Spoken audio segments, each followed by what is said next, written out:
aujourd'hui, on a fait une après-midi de visite. L'idée, c'est de montrer donc, la transformation du bois. Donc, en l'occurrence, on a vu la scierie mobile qui permet de voir la transformation du bois au plus près de la ressource, puisque le principe de la scierie mobile, c'est ça, c'est de pouvoir montrer cette valorisation de la ressource locale, transformation bois d'œuvre. Et puis on a vu, grâce à la mairie de Sarre et le funérarium, qui est un bâtiment communal, qui a mis en œuvre le bois de la commune, de la forêt communale, scié par la scierie locale. C'était une très belle illustration de ce circuit à échelle très locale. Fibois Nouvelle-Aquitaine, qui est l'interprofession régionale de la filière forêt-bois-papier, enfin forêt-bois on va dire, fédère les acteurs de cette filière, de l'amont, donc les forestiers, à l'aval, les artisans, les architectes, etc. Et donc on couvre l'ensemble de cette filière pour fédérer les acteurs, promouvoir le matériau bois, les métiers de cette filière, etc.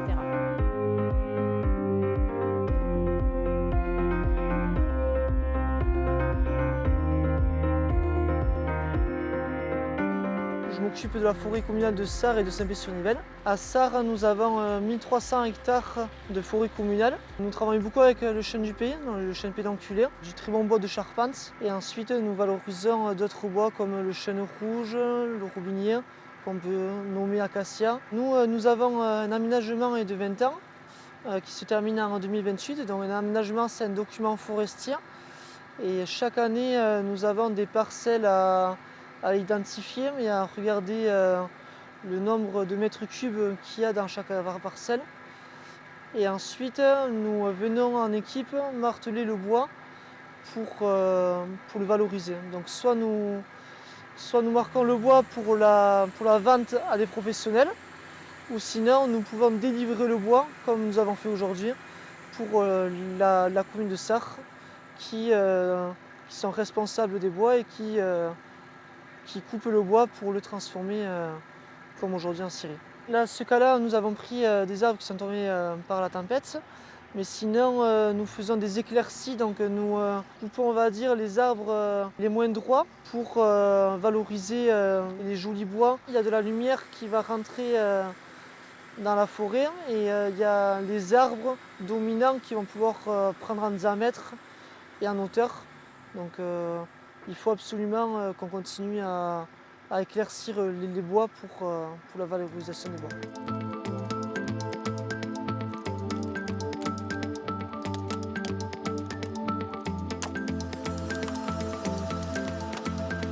Le maillon central et charnière de cette filière, c'est le maillon des scieries. Historiquement, on avait beaucoup de scieries sur la plupart des territoires, sur la plupart des communes. Et c'est un maillon qui est un peu fragile, en tout cas, il y en a beaucoup moins aujourd'hui qu'avant. Et donc on a parfois du mal à valoriser la ressource locale par manque d'entreprises de sciage sur le territoire. Donc l'avantage de la scierie mobile, c'est qu'effectivement, comme son nom l'indique, elle est mobile. Donc on peut aller au plus près de la ressource, et en particulier dans les endroits où aujourd'hui les scieries fixes, on va dire les scieries traditionnelles, ne sont plus actives, on va pouvoir utiliser cet outil-là pour venir valoriser la ressource, d'autant plus quand c'est une commune qui a la ressource chez elle et qui a des projets de construction, c'est un particulier aussi d'ailleurs, puisque ça se fait beaucoup en forêt privée aussi.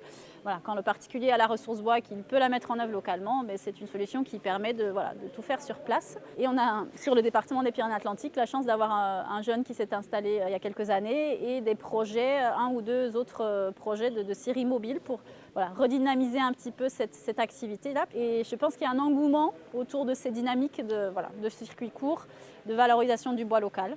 Donc l'idée, c'est que la scierie mobile ne remplacera jamais les scieries fixes, puisqu'en termes de volume transformé, on est sur quelque chose de beaucoup plus artisanal, mais c'est vraiment complémentaire. Donc nous on soutient bien sûr aussi toutes les scieries qui sont un peu plus importantes, qui transforment des volumes plus importants. Mais la scierie mobile, c'est vraiment une solution alternative, complémentaire pour des projets plus localisés, plus artisanaux, etc. Je travaille avec une scierie mobile depuis 1997, donc ça fait 28 ans, sur les départements du Gers, des Landes, des Hautes-Pyrénées et des Pyrénées-Atlantiques.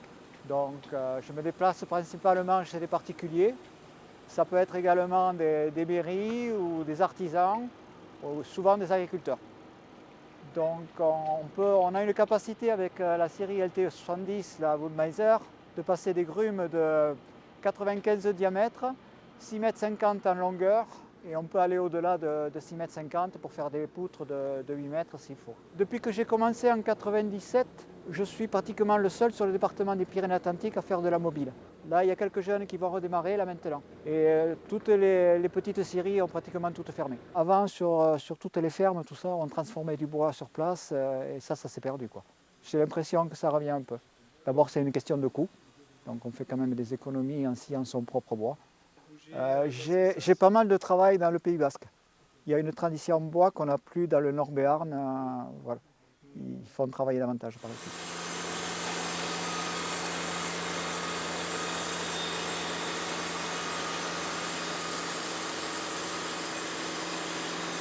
Au XXe siècle, il y a eu ce virage vers, d'une part, certaines scieries qui se sont développées, qui ont été assez peu nombreuses, et du coup les petites scieries qui ont eu du mal peut-être à garder cette place-là, parce que le consommateur s'est détourné aussi. Tout le volet menuiserie et surtout ébénisterie meubles, on a perdu l'habitude d'utiliser des mobiliers faits en bois massif, faits localement. Bon, voilà, on a eu les modes du mobilier en kit.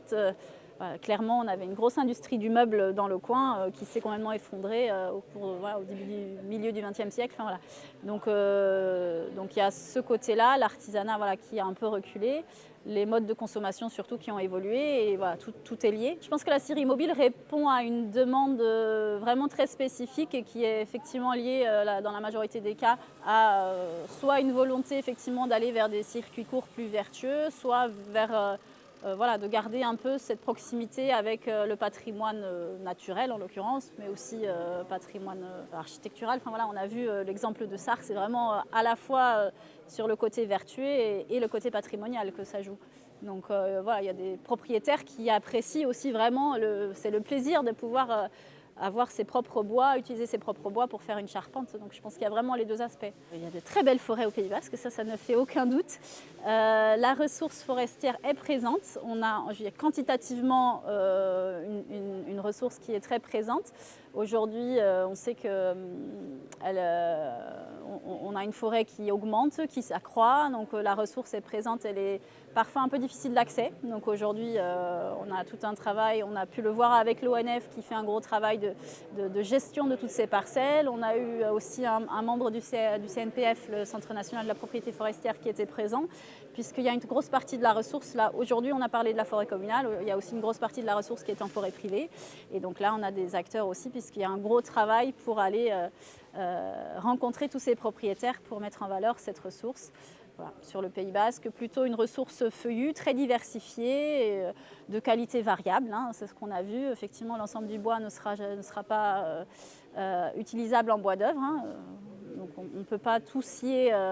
Quand on est propriétaire forestier, effectivement, tous les bois qu'on a chez nous ne sont pas forcément utilisables.